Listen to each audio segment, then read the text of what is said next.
week on Transworld Sport. Raising the roof and ready to go are the runners who rock on the Tibetan plateau.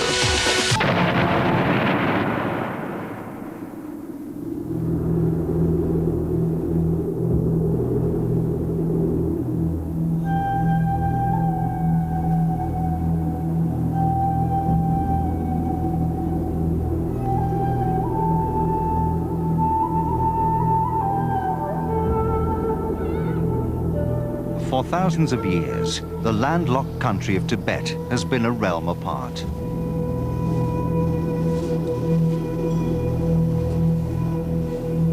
Before the Chinese forcibly took control of the country in 1950, few foreigners had ventured into its barren interior, and it was not until almost 30 years later that the first trickle of Westerners were granted access to the roof of the world.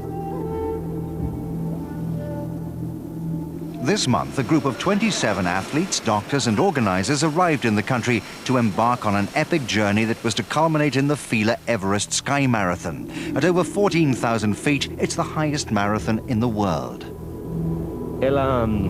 The principal motivation has always been the same: to run in the most beautiful places on Earth and to find the answer to the question, what are the limits to which a human can run? By pushing the human body in extreme situations, we aim to discover to what extent we can draw on our resources. The pleasure of running in this sort of location gives an additional force to our project and to our athletes who feel that much more inspired. The last in a series of 3 high-altitude races, this journey begins in Lhasa, the spiritual center of Tibet. With a precious 4 days to acclimatize before the race, the group have time to visit the Potala Palace, the previous home of the self-exiled spiritual and political leader, the Dalai Lama. Despite intense repression during the Cultural Revolution, Buddhism continues to be the central focus in every Tibetan's life. Sightseeing over, it's time for the athletes to undergo the Cooper test, their first aerobic examination at altitude.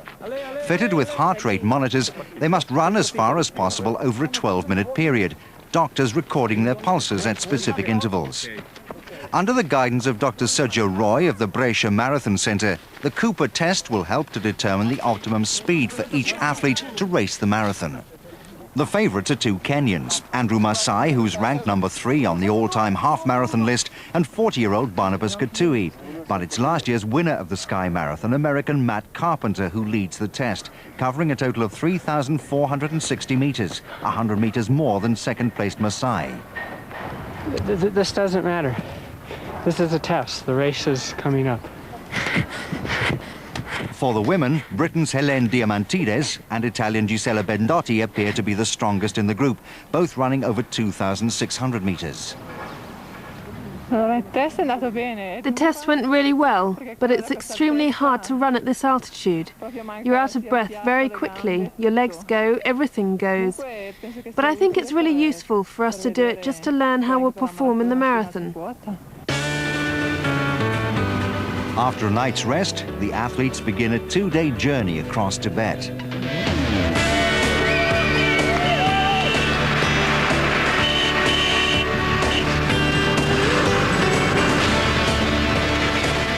The Tasil Hunpo Monastery in Shigatse is home to Tibet's second spiritual leader, the Panchen Lama.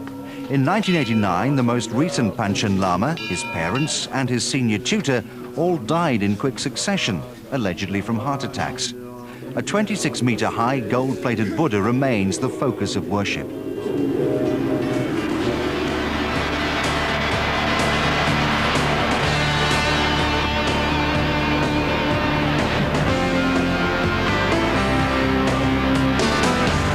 Arriving at Tingri, close to where the marathon is to be staged, the athletes have a final chance to prepare for the race.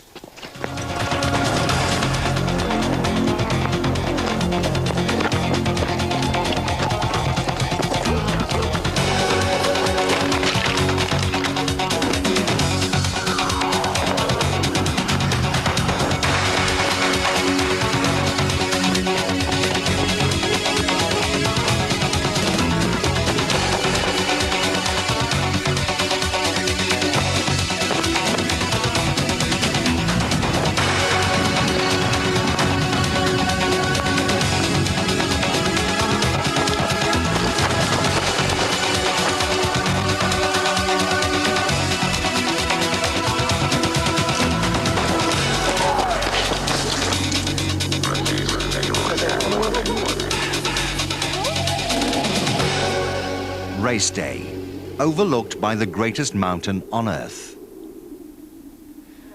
To race amongst such incredible scenery is really inspiring. Even if you're finding it really hard going, if you just lift your eyes and look around you, you'll get the strength to keep going. It can't be emphasized enough that the athletes are not just facing the usual rigors of a marathon. Every year, tourists die from altitude sickness in Tibet. At this height, maximum oxygen uptake is only 65% of sea level rate. A premature concentration of lactic acid in the blood reduces anaerobic power. The air is cold and dry, and dehydration will further sap their strength.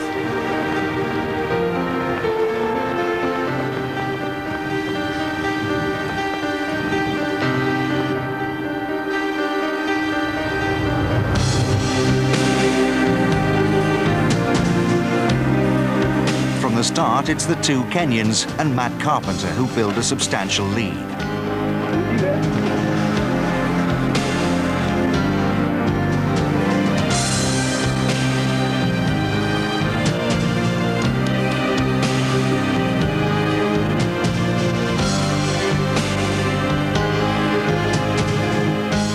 By 9 kilometers, Masai is lagging behind.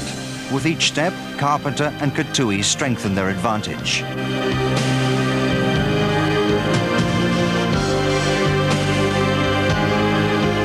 By 19 kilometers, the first three are over 20 minutes ahead of the second group of runners, which includes 2 Italians, 3 Americans, and a Spaniard. A further 10 minutes behind is Germany's Stefan Schlett. In the women's field, Helene Diamantides makes a very strong start and secures a 3-minute lead. But by the halfway mark, it's been reduced by 30 seconds by the chasing Italians Gisella Bendotti and Bruno Fanetti.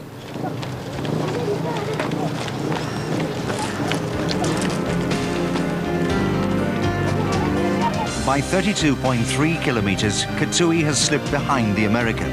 Carpenter has stepped up the pace, and following Dr. Roy's advice, he ensures that his pulse rate stabilizes at an average 161 beats per minute. If he keeps up this pace of 14.4 kilometers an hour, he'll finish the course in under 3 hours, win the race, the series, and $10,000.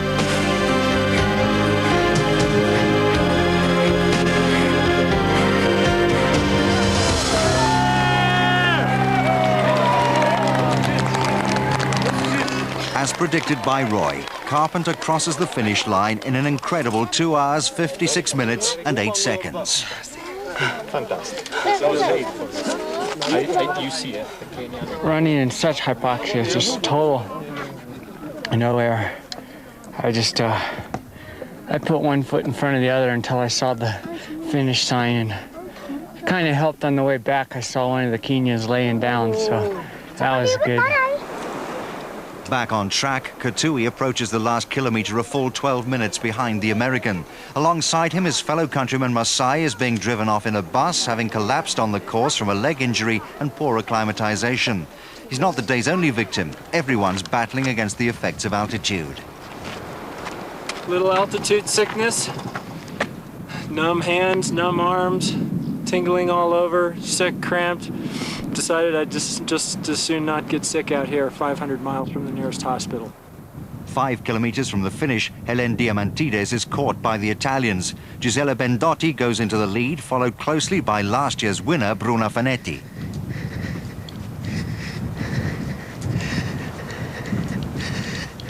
Bendotti crosses first in 4 hours, 16 minutes, 8 seconds. 8th in an overall field of 21. Whilst the majority are happy to find refuge on the team bus after their ordeal, in a corner of the village of Tingri, Schlett has other ideas. No problem. It's a tradition of mine.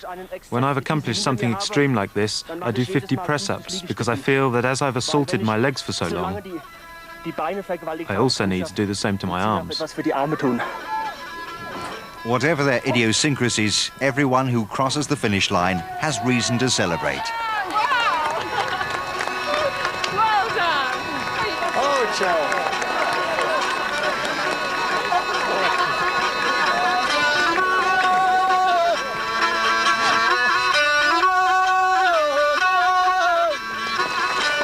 to the future, we can only wonder just how much further the limits can be stretched.